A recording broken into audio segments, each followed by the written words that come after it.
Buenos días a todas y todos. Es un placer, como siempre, encontrarlos otra vez en controversias.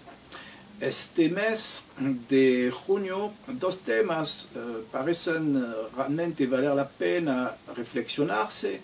El primer tema es un tema que algunos rusos han salido, es el fenómeno del gran vuelco económico que está pasando, y el segundo tema es la actitud de las agencias de calificaciones que están modificando sus calificaciones sobre los bancos europeos.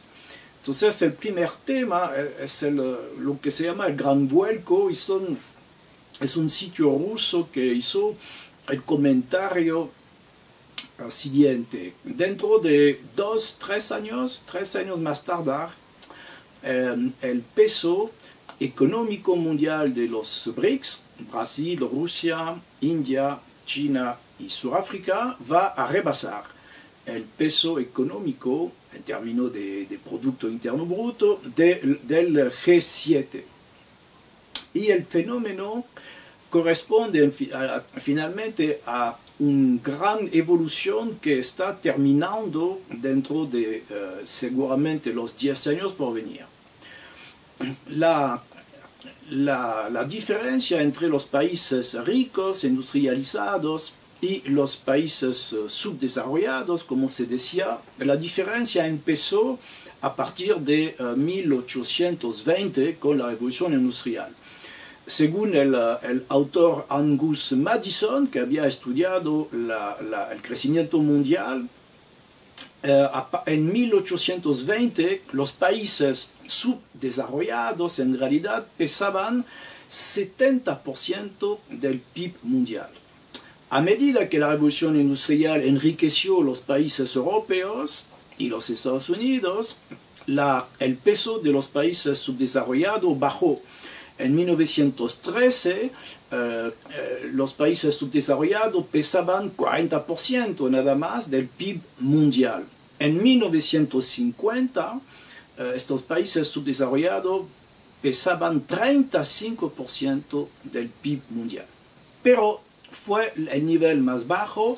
A partir de 1960, los países subdesarrollados han crecido, su importancia en la economía mundial otra vez aumentó.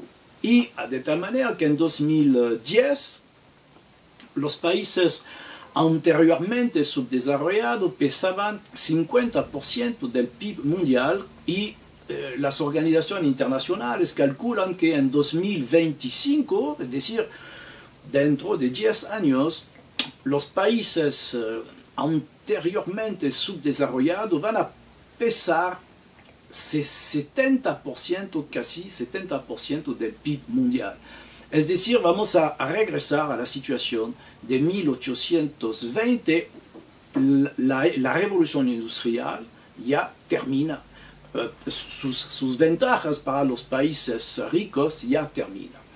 Entonces vamos a ver una más gran diversidad, y es lo que todo el mundo tiene que observar.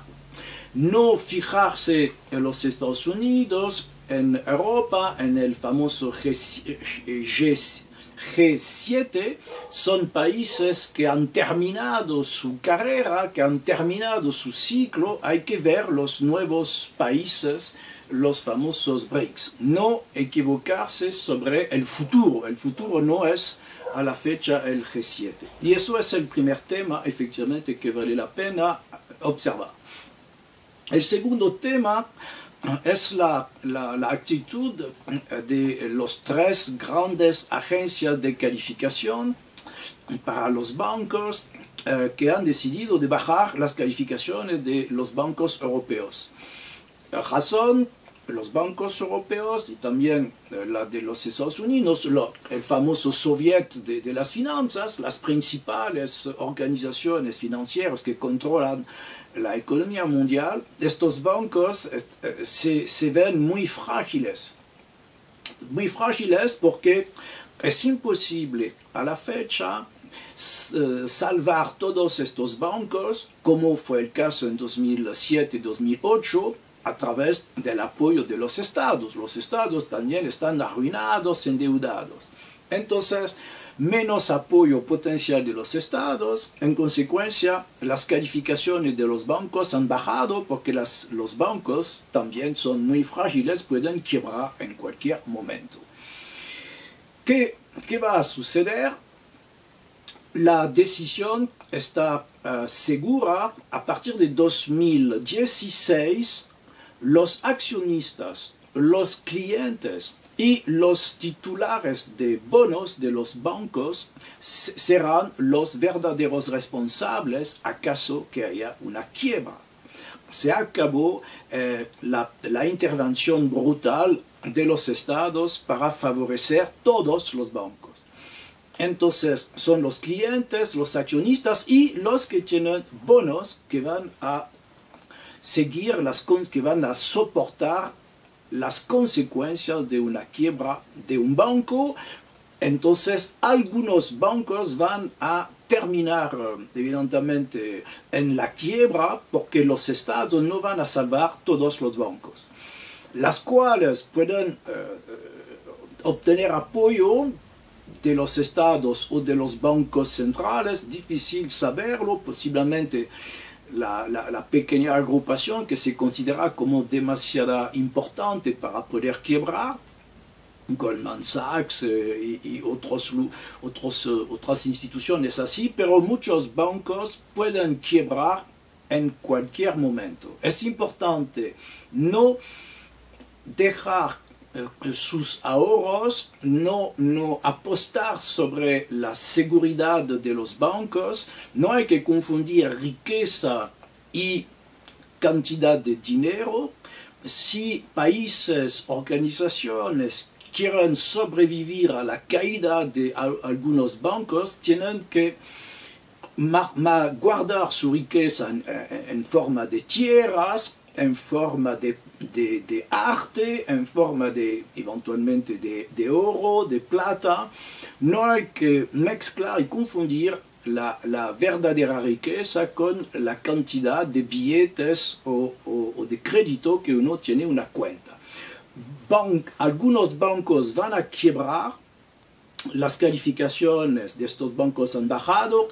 Es imposible para nosotros saber las cuales, pero ojo, no hay que dejar su riqueza en forma líquida en los bancos. Así son los dos temas de este mes. Entender el gran vuelco, el fin del poder del G7 de manera lenta pero segura, y también la llegada de la incertidumbre sobre los bancos. Gracias por su interés y su atención. Nos vemos, si les interesa, el próximo mes. Hasta luego.